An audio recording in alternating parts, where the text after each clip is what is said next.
네, 안녕하세요. 아는 내과 TV의 내과 전문의 유두현입니다.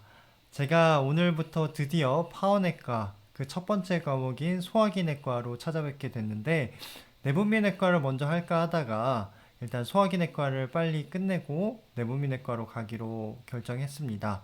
그래서 오늘 그 첫 번째 주제인 설사와 변비에 대해서 간략하게 강의를 좀 준비를 해본다고 했는데 내용이 좀 길어졌어요.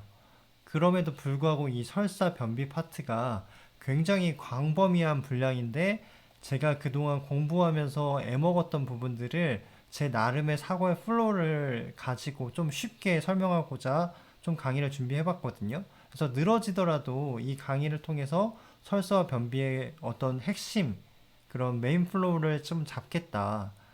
그래서 여러분들이 공부하는 데 있어서 뼈대가 될 수 있는 그런 시간이 됐으면 좋겠습니다.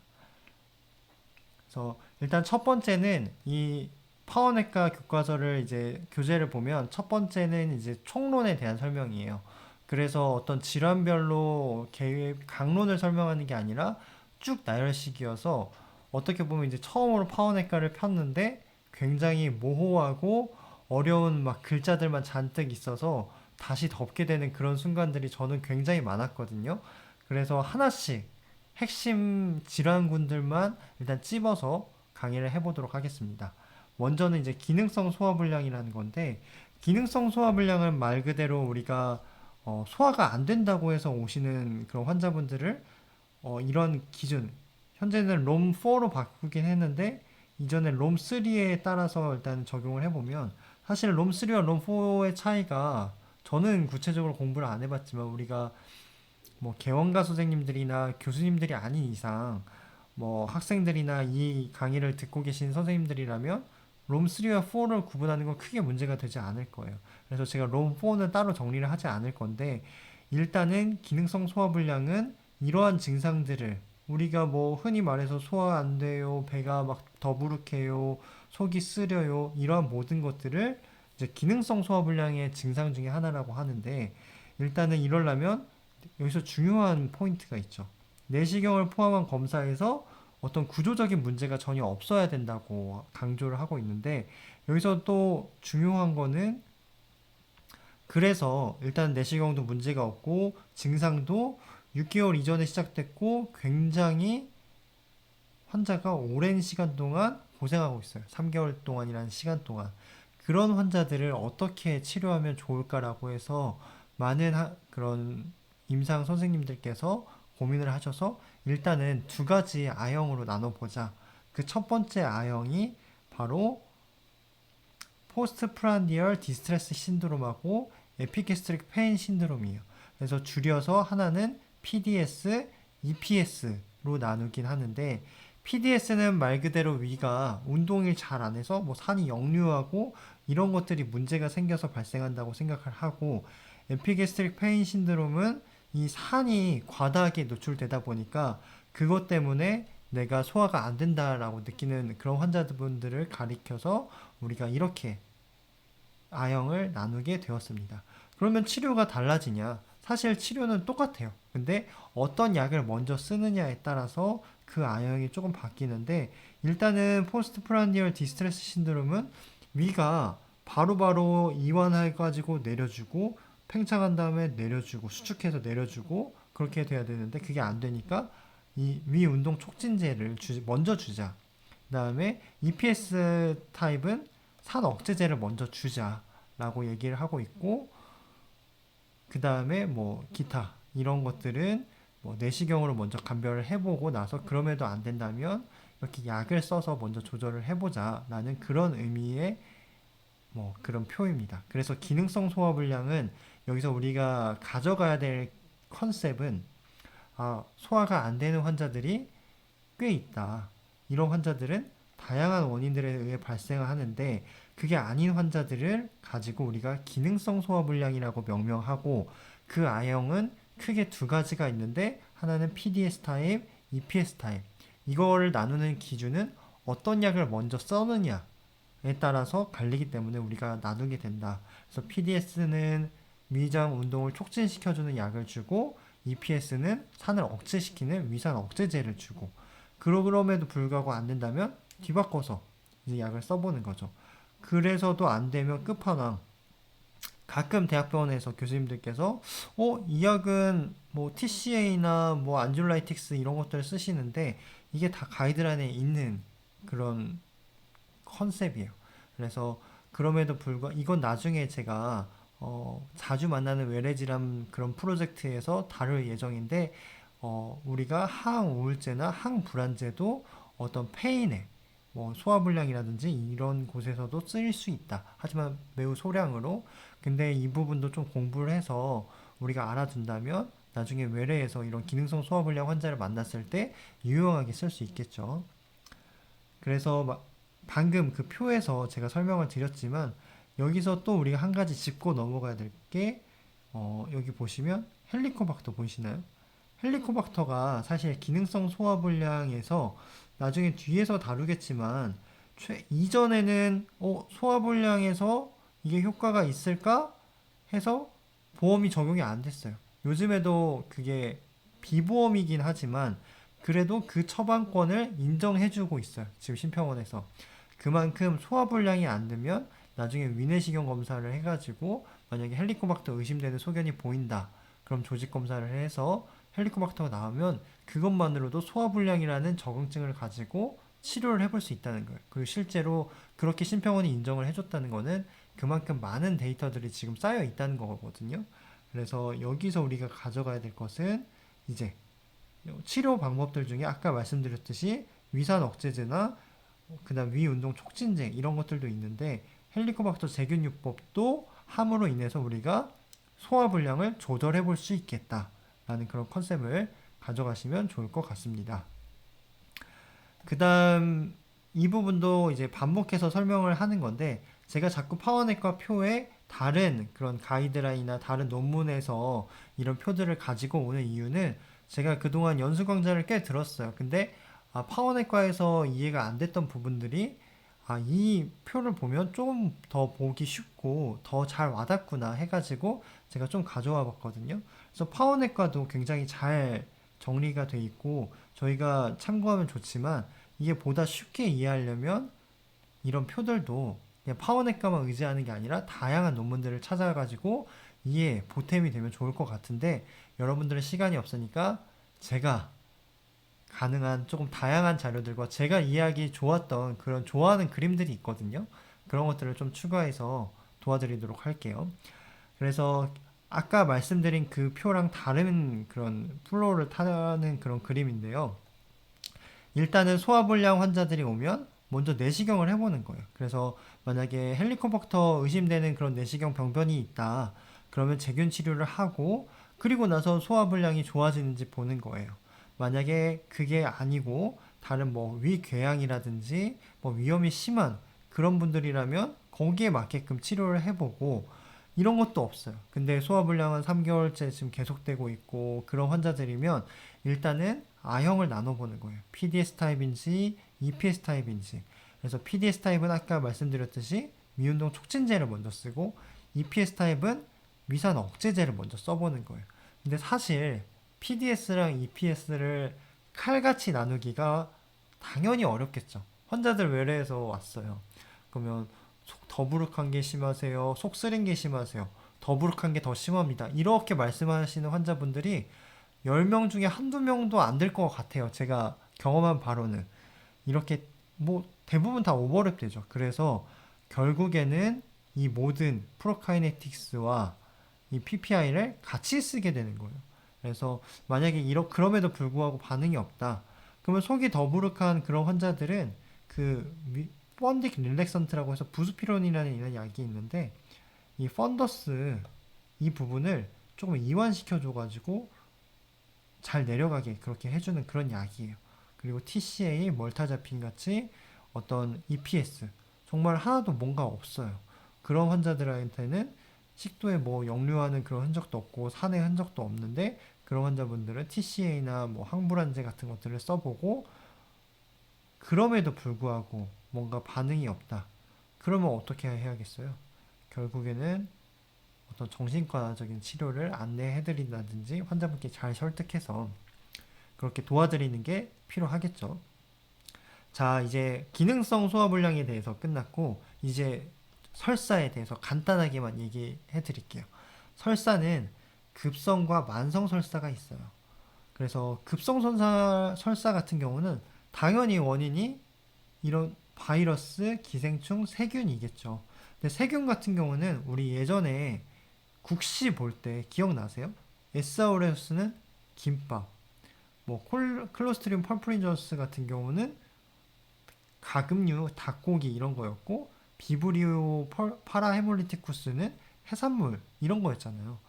이렇게 외우는 거에 우리가 의존해서 했었는데, 사실 급성설사든 아니든지 간에 크게 중요하지 않아요.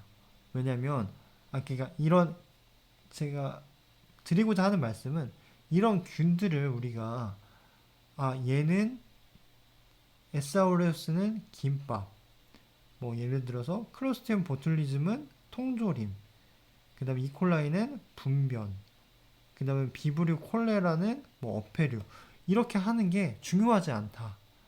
왜냐면 결국에는 급성설사는 하이드레이션하고 뭔가 항생제도 대학병원에서 C% 많이 쓰셨을 거예요. GI 인펙션에서는. 그리고 그 더 이상의 치료에 대해서는 감염내과 쪽이랑 좀 상의를 해서 쓰기 때문에, 사실 이 급성설사 환자에게서 가장 중요한 것은 수액치료고, 그보다도 뭐 발열이 동반된 거나 아니면 감염성 설사가 있다면 그때서야 비로소 우리가 항생제를 쓰게 되는 거죠. 그래서 문제 여기 보시면 18세 여자 환자인데 뭔가 학교에서 잘못 먹었나 봐요. 그래서 뭐 계속 보고 화장실 가고 하는데, 여기 보면 설사를 또 참을 수가 없어요. 그리고 또 끈적끈적하였다고 하는데, 이거 뭘까요? 이거 우리 학생 때는 굉장히 중요했어요. 뭐 시험에서 중요했는데, 사실 제가 말씀드리고 싶은 거는, 이거를 제가 전공의 때도 그렇고 한 번도 이런 양상인데 어떤 균을 의심할래? 라고 저한테 질문하셨던 교수님들은 단 한 분도 안 계셨고, 시험에서나 나올 법한 그런 내용들이에요. 그러니까 뭐 이런 게 있다. 하지만 우리 파워내과를 보고 계시는 우리 선생님들께서는 시험을 준비하고 계시기 때문에 알아둘 필요는 있지만, 저는 자세하게 짚고 넘어가진 않을 거예요. 왜냐면 이런 균들 파트는 나중에 감염내과에서 더 자세하게 다룰 거니까요. 일단 만성설사가 있어요. 만성설사는 우리가 보면 여기 오스모틱 다이어리아랑 시크리터리 다이아리아 이런 게 있어요. 그래서 우리가 금식하면 좋아진다? 그러면 삼투성 설사고, 금식해도 설사가 지속된다 라고 하면 분비성 설사라고 하거든요. 그래서 뭐 그런 걸 가지고 스트로 오스몰라 갭을 구해가지고 오스몰라 갭이 증가하면 이거고 요거는 요거다 라고 하는 거는, 제가 그동안 시험을 많이 쳐봤지만 전공의 시험이나 뭐 전문의 시험에서 뭐 기출도 많지도 않았고 그닥 중요한 부분이 아니에요. 왜냐면 실제로 임상에서 많이 안 써먹으니까요. 우리가 뭐 스툴 오스몰라 랩을 내겠어요? 못 내죠. 그래서 여기서 그냥 알아두실 거는, 오스몰라 다이아리아 종류에는 이런 것들이 있고, 시크리터리 다이아리아는 이런 기전으로도 환자분들이 설사를 하시는구나 라고만 알아두시고 넘어가시면 돼요. 여기에 시간을 너무 많이 뺄 필요는 없어요. 그 다음에 제가 또 말씀드리고 싶은 거는, 이거는 조금 요즘에 전문의 시험에서도 꽤 나왔어요. 기출로 좀 나왔는데, 마이크로스코픽 콜라이티스라고 해서, 우리가 요즘에 또 진통제 굉장히 많이 먹잖아요. 여러 가지 약들을 이제 평균 수명이 증가하면서 환자분들이 뭐 드시기 시작했어요. 그러다 보니까 이런 약들을 드시다 보면 이유를 알 수 없게 계속해서 설사 때문에 고통을 호소하시는 환자분들이 오신단 말이에요. 그래서 이런 환자들에게 바이옵시를 해보니까 이러한 양상이 나왔어요. 그래서 이거 바이옵시 소견 쥐어주고 이거 무슨 병이냐라고 물어보는 문제 많이 있었거든요. 근데 뭐 무슨 병이냐고 물어보는 그런 문제보다는 어떤 문제가 있었냐면, 어떻게 치료할래, 너? 이런 증상이고, 내시경 소견은 이렇고, 조직 검사해보니까 이게 나왔다. 어떻게 치료할래? 답이 뭘까요? 로페라마이드예요. 아니면 부데소나이드 같은 스테로이드 계열을 치료하거나. 근데 저는 답으로 이게 가장 많았었고, 그럼에도 불구하고 안 되면 뭐 스테로이드 같은 걸 써본다 라는 것까지만 알아두시면 되겠습니다. 그 다음 파트는 변비 파트예요. 변비 파트 어렵죠. 저는 지금도 개념이 안 싸서 이번에 꽤 준비를 좀 해봤어요. 그러면서 저도 공부가 되더라고요. 그래서 일단은 원인에 대해서 좀 살펴볼게요. 원인은 바로 들어가 보면 일단은 대부분 원인은 야채를 많이 안 먹어서 그런 거예요. 그리고 배변 습관, 화장실에 막 1시간, 뭐 1시간 너무 많고 30분 이상 앉아 있다거나, 원래 제가 알아보니까 뭐 15분에서 20분 정도 시도를 해봤는데 배변 활동이 원활하지 않다. 그럼 포기하고 나오라고 돼 있어요. 그래서 자꾸 그렇게 시도를 하면 이게 뭔가 치질의 위험성도 있고 그런 뉴로 엔테릭 그런 문제도 있다고 하더라고요. 요즘에 장이라는 게 굉장히 뇌신경 이런 부분이랑도 밀접하게 연관이 있다는 그런 연구들이 많이 나오고 있어서 그만큼 익숙해지는 거죠. 하염없이 기다리면 장도 하염없이 기다리는 그런 신기한 일이 벌어지더라고요. 그래서 이런 습관도 문제인 것 같고, 그래서 중요한 거는 또 이거예요. 2차성 변비라고 하죠. 그래서 갑상선 기능 저하증이 있다거나 당뇨 환자는 또 변비가 또 생길 수가 있고요. 여기서 또 중요한 거 칼슘이에요. 칼슘. 내 몸에서 칼슘이 많아요. 그래서 뭐 하이퍼칼세미아 유발하는 원발성 부갑상선 항진증 이런 것들도 문제가 되고, 그 다음에 뭐 어떠한 이유로 내가 칼륨이 부족해지면 그걸로도 변비가 생길 수도 있고요. 여기서 또 약이 중요한데요. 약 같은 경우는 철분제, 그 다음 우리 고혈압 약 중에 CCB가 문제를 일으킨다고 되어 있고, 또 제산제, 칼슘이 들어가 있는 제산제가 있어요. 실리콘 대표적으로 있죠. 그런 것들이 변비를 유발한다고 하고, 피임약, 뭐 이런 것들. 그래서 우리가 변비 환자가 왔을 때 이런 것들을 꼬치꼬치 캐물으셔야 돼요. 그래서 뭐 원래 어떤 약을 드시고 계신지, 그 다음에 약으로서는 어떤 약을 드시는지 확인해 볼 필요가 있겠습니다. 그러면 일단은 우리가 변비의 원인에 대해서 찾아봤어요. 그러면 이 변비 환자들을 병원에서 만나면 우리가 치료를 도와드려야 될 거 아니에요. 그래서 가이드라인이 되게 복잡해요. 근데 이전 제가 여기서 지금 뭐 서행성 변비, 출구 폐쇄형 이 부분을 지금 생략하고 넘어갔는데, 그 이유는 뒤에서 말씀드릴게요. 이거 굉장히 섞여버리면 개념이 흔들리거든요. 그래서 일단은 처음에 환자가 왔다는 가정 하에부터 시나리오를 좀 구성해 볼게요. 그래서 아직 그렇게 오래된 환자는 아니에요. 뭐 그래도 한 2개월 동안 변비 때문에 고생해서 오셨다고 하는데, 그래서 먼저 우리가 시도해 볼 약은 일단은 뭐 생활 습관을 좀 교정해 보시라고, 아니면 뭐 잘못된 그런 식습관이라든지 이런 걸 교정을 해드리고, 그 다음 우리가 드릴 하제는 먼저는 부피 형성 하제겠죠. 그래서 부피 형성 하제를 먼저 드리고, 그 다음 안 될 경우에서는 이제 삼투성 하제, 그 다음에서 안 되면 자극성 하제, 그 다음도 안 되면 프로시크리터리 에이전트라고 하는데 레졸루나 뭐 아미티자 같은 그런 신약들 같은 것들을 쓰라고 여기 돼 있어요. 그래서 여러분들이 가져야 될 컨셉들은, 이런 것들을 먼저 써보고, 그럼에도 불구하고 해결이 안 될 때는 아까 여러 가지 이제 뒤에서 말씀드리겠지만 검사들을 통해서 서행성이냐 출구 폐쇄형이냐 정상 뭐 속도 변비 있느냐 뭐 이런 것들을 나눠볼 수가 있거든요. 그래서 다른 또 가이드라인을 좀 가져왔는데, 여기서도 마찬가지예요. 처음에는 하제를 써보고, 그럼에도 불구하고 증상이 조절이 안 된다. 그럼 하제를 바꿔보든지, 하제를 삼투성 부피 형성 같이 써보든지, 삼투성 부피 형성에 뭐 레졸루 같은 것들을 추가적으로 써본다든지, 그렇게 해서까지 해봐라. 근데 여기 레졸루는 이제 마지막에 이도저도 안 되면 그때 해봐라고 돼 있고, 여기선 또 얘기하고 있는 게 이전에 뭐 라사티브 먹은 걸 또 중단하라고까지 얘기를 하고 있어요. 하지만 뭐 섞어서 써도 큰 상관은 없겠죠. 그래서 이 플로우를 한번 잘 봐보시고, 일단은 하제를 써보되 안 되면 이 표에서 결국 말하고자 하는 거는 이 레졸루까지 고려해봐라. 이 프로칼로프라이드가 레졸루라는 상품명으로 많이 쓰여서 일단은 뭐 임상에서는 교수님들께서 프로칼로프라이드라고 말씀 안 하시고 레졸루 그러시더라고요. 그래서 이거는 아까 말씀드린 그 내용이고 부피 형성과 삼투성과 자극성 하재가 이렇게 나눠져 있다. 그래서 이게 파워넥가에 있는 내용이거든요. 여기서 보시면 부피 형성에서 이거를 가장 먼저 써보고 그럼에도 안 되면 삼투성으로 넘어가고 안 되면 또 자극성으로 넘어가라 라고 돼 있는데 이 줄글이어서 좀 보기 어렵더라고요. 그래서 제가 따로 정리를 해봤어요.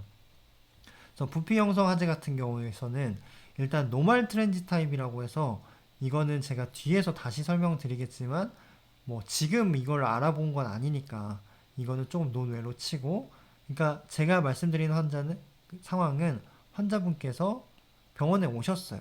근데 아직 2개월밖에 안 됐다고 하셔요. 그래서 우리가 이 환자를 어떤 약부터 하재를 시작할지 그런 걸 고민하기 위해서 지금 이 파워넥가를 읽는다고 생각을 해보세요. 그래서 섬유질 섭취가 부족한 환자에게 적합하다고 하네요. 부피 형성 하재는 근데 뭐가 있을까요? 우리가 뭐 흔히 알고 있는 아기오, 실콘, 피질리움, 차전자 이런 것들이 있고, 우리가 뭐 푸른이나 키위 이런 것들도 드시면 부피 형성 하재의 역할을 한다고 알려져 있어요. 그리고 또 이제 지저분하니까 넘어가서, 근데 이제 분변 내복이나 뭐 이런 변이 꽉 막혀 있을 때 그것을 계속해서 막 물이랑 변이랑 섞여가지고 밀어내면 장이 더 빵빵해지고 불편하겠죠. 그래서 이런 상황은 좀 피해줘라 라고 얘기를 하고 있고, 뭐 근데 외래에 온 환자들을 이걸 확인할 방법은 DRE 말고는 없겠죠. 그래서 뭐 검사 방법이 뚜렷하게 없으니까 부피 형성 하재를 쓰는데 다음날 혹은 다다음날 환자가 더 불편해서 왔다. 그러면 이 환자는 어딘가에 분변 매복이 있다거나 배변 장애염 변비가 숨어 있겠구나 라는 걸 알고 계셔야 돼요.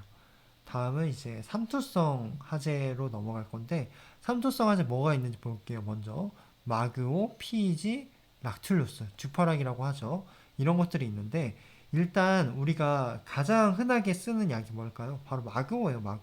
마그오 많이 쓰죠. 하지만 문제는 CKD나 뭐 고령 환자에서는 고마그네슘 혈증을 유발할 수 있기 때문에 조심하긴 해야 되거든요. 하지만 여기 장점이 굉장히 또 많아요. 되게 빨리 작용을 하고, 여기 뭐 250ml 줄까 500ml 줄까 헷갈리시는 분들이 계시는데 여기 보시면 500ml TID까지 줄 수 있다고 되어 있거든요.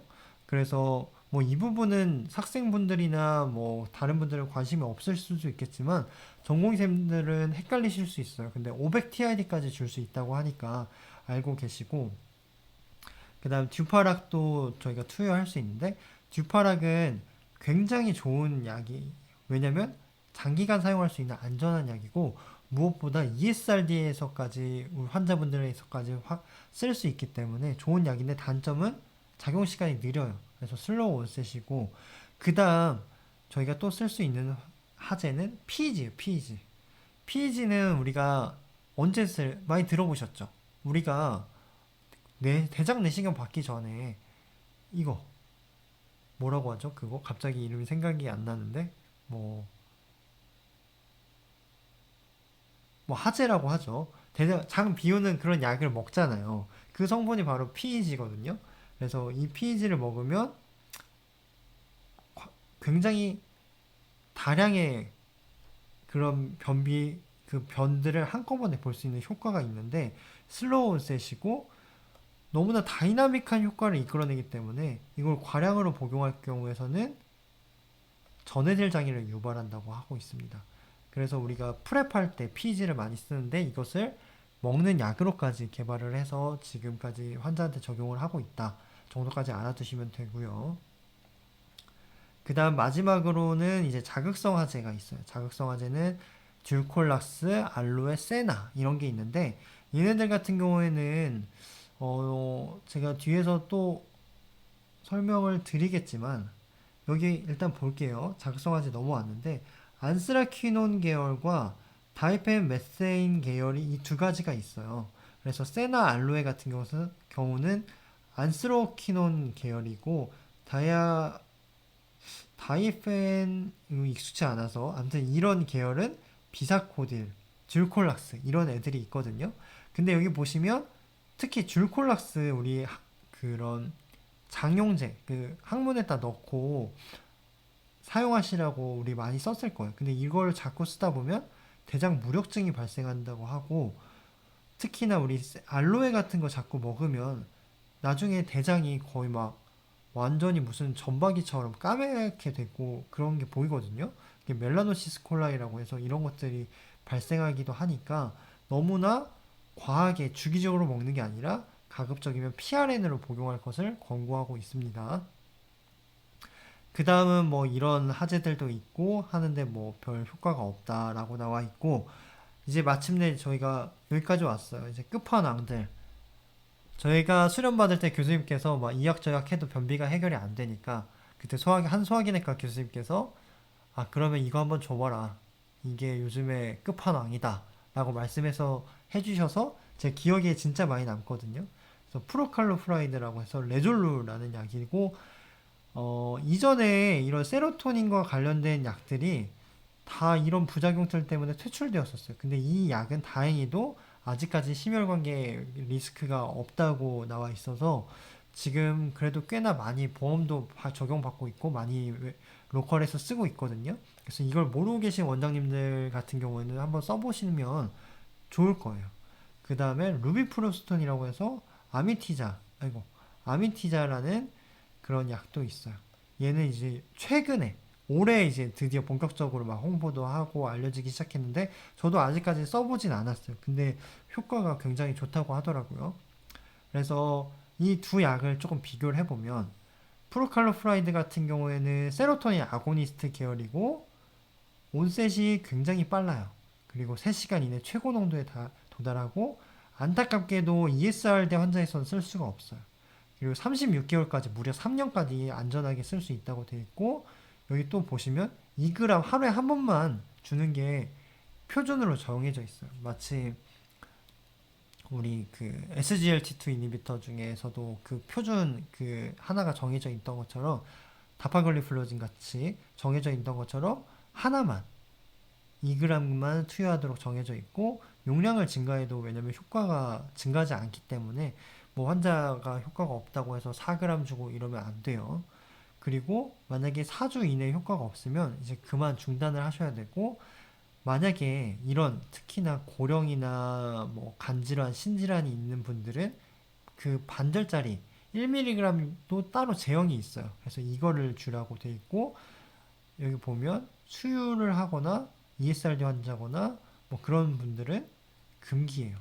그리고 아까 심혈관 부작용 같은 것들이 세로토닌 아고니스트에서 꽤 나온다고 알려져 있는데 요거는 그런 건 없지만 이런 부작용들이 있어요. 그래서 두통이 발생한다거나 아니면 메스껍다거나 아니면 뭐 갑자기 AKI가 발생한다거나 이런 부작용들이 있기 때문에 환자분들과 외래에서 이런 부작용이 미리 있을 수 있습니다라고 말씀해 주시는 게 좋겠죠. 자, 다음은 우리 루비프로스톤. 이름이 좀 예뻐요. 루비. 죄송합니다.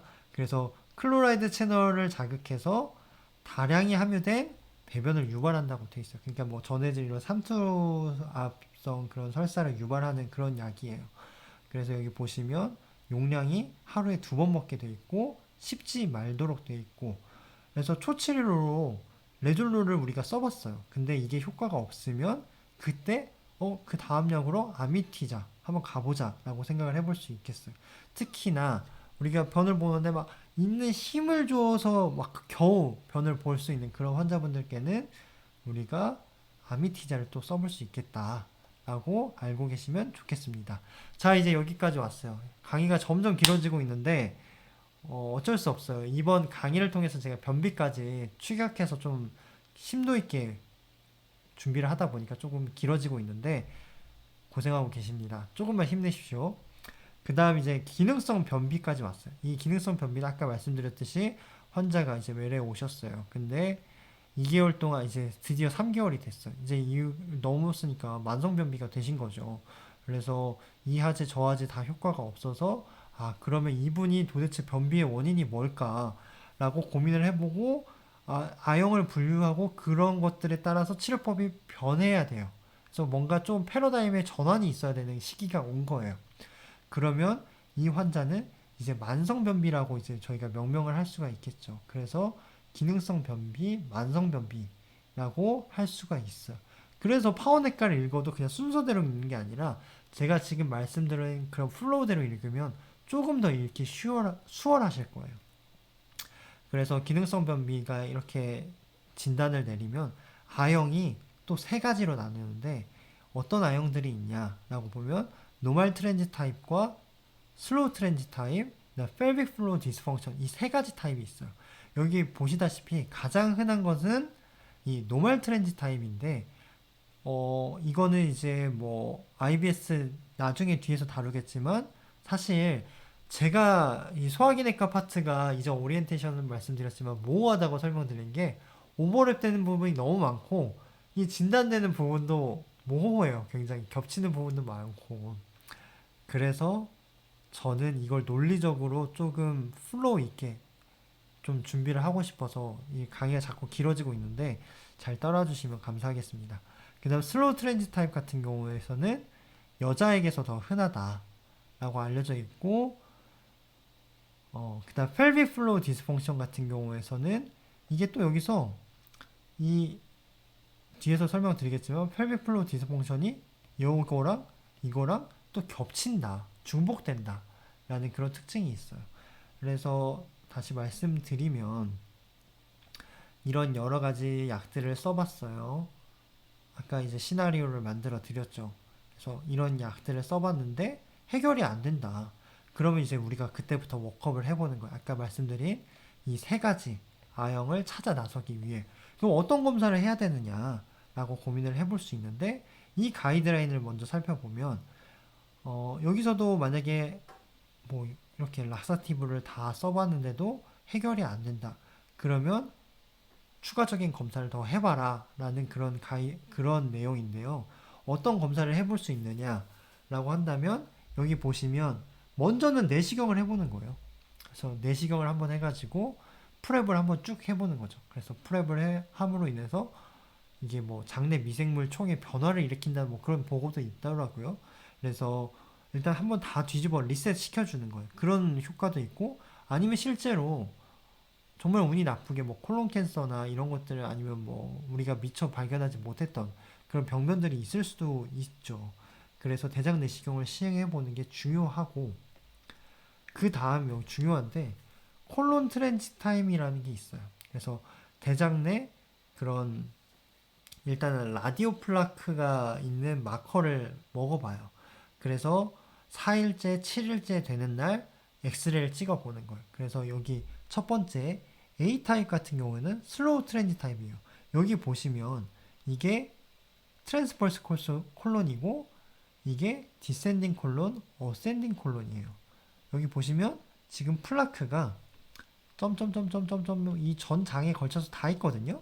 말 그대로 슬로우 트렌지 타입이에요. 이 클론 트렌지 타입을 통해서 우리가 알 수 있는 게 여기 보시면 여기는 이 하행혈자 쪽에 이렇게 마커들이 다 모여 있어요.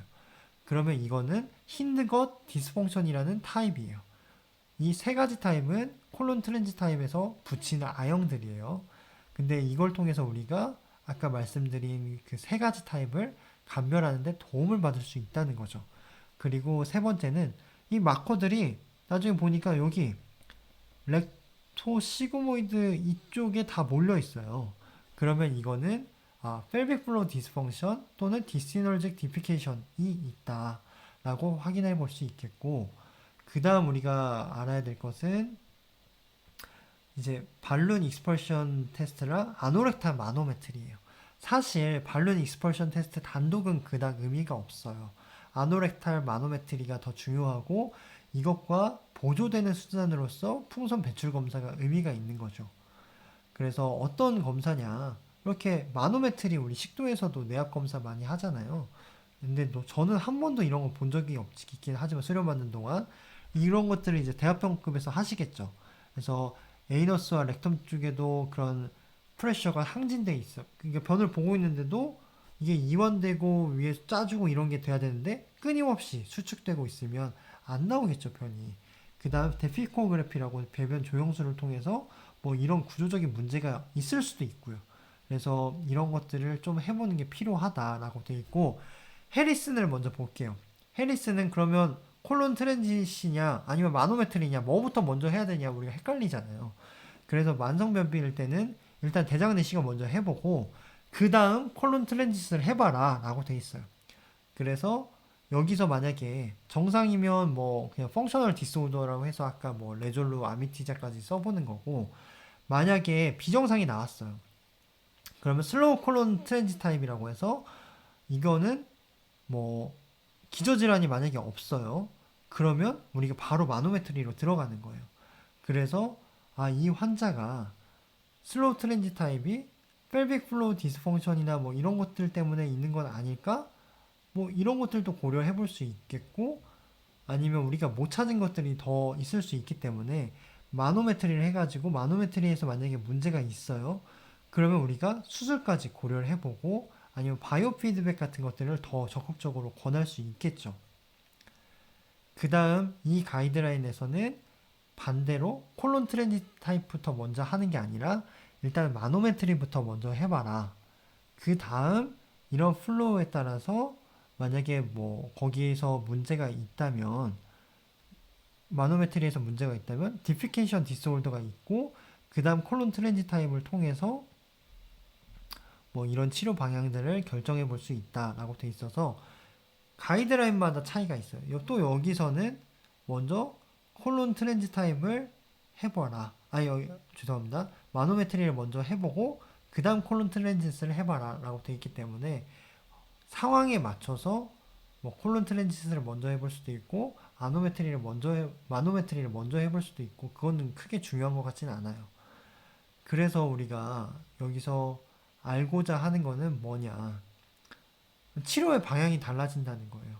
그래서 서행성 변비 같은 경우에는 일단은 약물 치료를 먼저 해보는 거예요. 그래서 그 부피 형성 하제를 먼저 투여를 해보고, 그래서 그럼에도 불구하고 치료가 없다면 그 다음 뭐 옵스모틱 하제를 투여해보고, 그럼에도 불구하고 반응이 없으면 뭐 이런 수술까지 고려를 해볼 수 있다는 거고, 그 다음 뭐 펠빅 플로우 디스펑션 같은 경우에서는 먼저는 바이오 피드백을 해보고 그럼에도 불구하고 안 되면 결국에 수술까지 해야 된다라고 알고 계시면 되겠습니다. 그래서 바이오 피드백은 이렇게 아까 말씀드렸듯이 뭐 콜론 트랜짓 타입에서 그 렉툼 쪽에 다 마커들이 모여 있는 그런 경우이겠죠. 그래서 이런 경우는 결국에 치료가 바이오 피드백이다 라고 중요하겠고, 이것저것 다 했는데도 안 되면 이런 뭐 신경 자극 시술이나 대장 절제술까지 시행해 볼 수 있겠다 라고 하면서 이 설사와 변비 파트를 마치도록 하겠습니다. 긴 강의 들어주셔서 감사하고 다음에 또 소화기내과 두 번째 에피소드로 찾아뵙도록 하겠습니다. 감사합니다.